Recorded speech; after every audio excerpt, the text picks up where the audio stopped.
come in under possible circumstances, you deliver like you did tonight, what's going through your head? Shit. Am I allowed to curse? Of course you can. Oh, shit. Great. I mean, like, it's nuts. I mean, I don't know. Like, I mean, like, you know, people always say if you really push and push and push and push for something, it'll actually happen. But I've been pushing at this for a long time, and I've hit a lot of bumps in the road, a lot of stumbling, a lot of trip-ups, injuries, all kind of stuff, all kind of insanity, and now I'm right where I'm supposed to be. Like, it's nuts. I don't know. I couldn't arrange this better. I fought 3 weeks ago. Like, I took this fight on 4-day notice.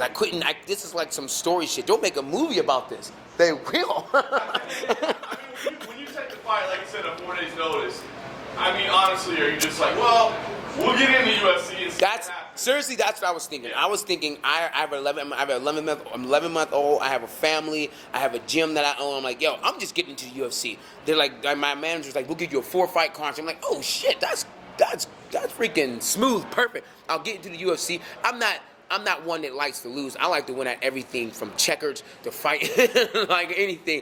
But I mean, I was gonna go out there and do my best, but I was still banged up. My body was still jacked up from 3 weeks. I fought 3 weeks ago. I mean, like, I went to the 3rd round, so I mean, I'm getting nicked and knocked and stuff. But I mean, like, but it was just go in there and just do the best you can do. And it was kind of weird. I mean, fighting my friend and someone I've trained with before, and someone that's so, like, people were scared. People didn't want to take this fight with him. There's a lot of guys like hiding behind the bushes and shit when they was calling him out like he's a boogeyman and shit. I'm not afraid of anyone, even though he's my boy. I really have to thank him. Thank you for taking this fight, because this changes my life for my family. He could have said no. A lot of fighters would have said, nah, man, I'm cool, never mind. He could have said that, but he had took the fight knowing it was a dangerous fight, knowing that we have trained together before, and that I'm known for knocking motherfuckers out. That's what I like to do. Like, that's what we both like to do. I mean, like, if you count my losses, I've been finished all 6 of my times. So I have a really high finish rate. If I go in there, I'm pulling the grenade, and it's either me or you. And I've gotten better at times, so. You mentioned 50 G's. What would the 50 G's do for you? You said it changed your life. Yeah, man. Like I said, I own a gym and stuff. I mean, like, it would just make life a lot smoother for the family and everything. And it would just put me in the right direction. I'm getting 50 G's. I'm already positive thinking. Dana, you know you want to give me 100 G's. Because you said you can win performance of the night and knockout of the night. I took that fight on 4 days notice. This is my 2nd fight in 3 weeks. And it's my 2nd knockout. That's knockout of the night and performance. 100 G's, Dana, because you the man, Dana. I'm sending this message to you. I want to meet you, too. Khama, you're clearly making the most of your time on the mic and with the media. You know, you talked about it, you're in the small show, now you're in UFC.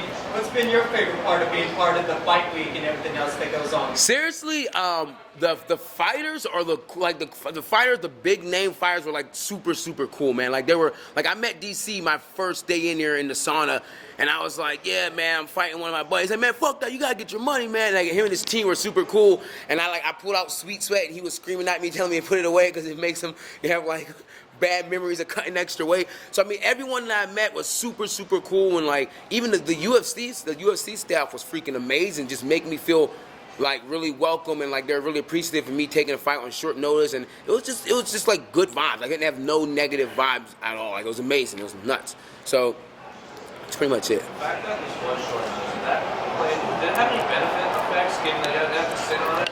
I never thought about it. I couldn't think. I had no time to anticipate anything because I was too busy trying to fucking cut 19 pounds. I'm like, shit, I need to cut 19 pounds off. How am I going to do this? So I wasn't thinking about, oh, what should I do? Like, my coaches, they gave me a little bit of game plan, but we were just like, you fought 3 weeks ago. Do the same shit you did 3 weeks. Like, and in fact, like, some of the stuff that he did was some of the same stuff that my last guy did. Like, when that arm cocks back, you can hit your counter in there. It's kind of like the same stuff. It's position, like small technical stuff. I said this once, I'll say it again. Tony Ferguson said it first. The only thing you can control in a fight is your pace.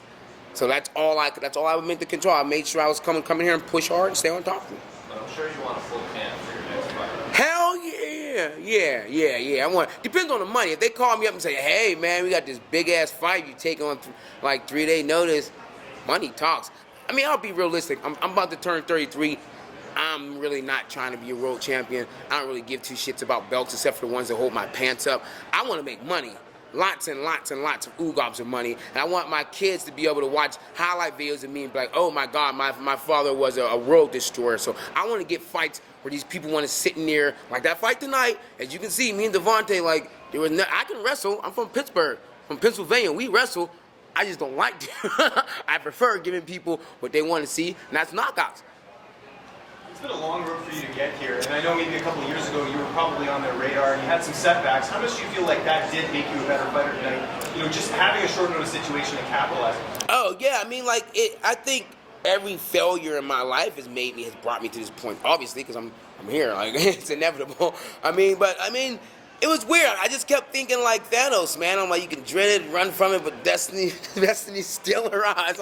I mean, like, that's just how I feel. I'm like, there's been so many things that have happened, so many times where I haven't really been pushed to the front and all kind of different stuff and like bad weight cuts, bad fight, and then it leads to this. So I can't really get around it. Like I knew this was where I was supposed to be a long time ago, and I put it in my brain. I just kept pushing forward, and now I'm here. Like knockout on ESPN on 4-day notice. Like, I think that's a record. I'm pretty sure that's a record. I have to check back and see it, but I'm pretty sure that's a record. Some kind of record. Did you talk to Dana White after the fight? No, I want to meet you, Dana. I haven't had a chance. He was cool as hell at the weigh-ins. At the weigh-ins, I turned around to go shake Joe Rogan's hand. He like called me over. He like, come over this way. So I haven't had a chance to like sit down and actually talk with him and stuff, but I look forward to it. Before you left the baseball talk, what was that exchange like? I told Joe I need to be on this show because I'm a philosopher. My brain is I'm way out there. I like to think differently. So I'm like Joe, if I got on your show, dude, we can get out there and get enlightened and shit. So he's like, it'll be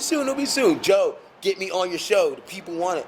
When you're in the lightweight division, there's so many names in here. You could have anybody. Doesn't matter the numbers, doesn't matter whatever. There's some guys you want to mix it up with. There's a couple of guys, I can't think of their names right now. Like, seriously.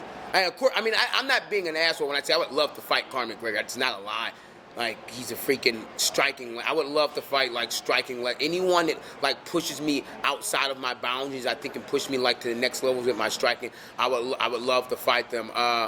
There's a couple other guys, too. I can't, like, my brain's in a million places. All I can think of right now is, like, the top-level guys right now. And I'm like, I'm a type of guy, I know how to take my time getting to things. I'm not gonna be like, oh, I want that guy. So even though Cowboy is fighting Justin Gaethje, and I would love to fight the winner of that shit, because those guys throw heat. And I mean, like, that would be the type of fight that I could anticipate blood, guts, and ass everywhere. So it would be beautiful to see it. But you know, we'll see. What's the most enlightening thing you and Joe Rogan talk about tonight? The most enlightening thing we would talk about, or we did talk about.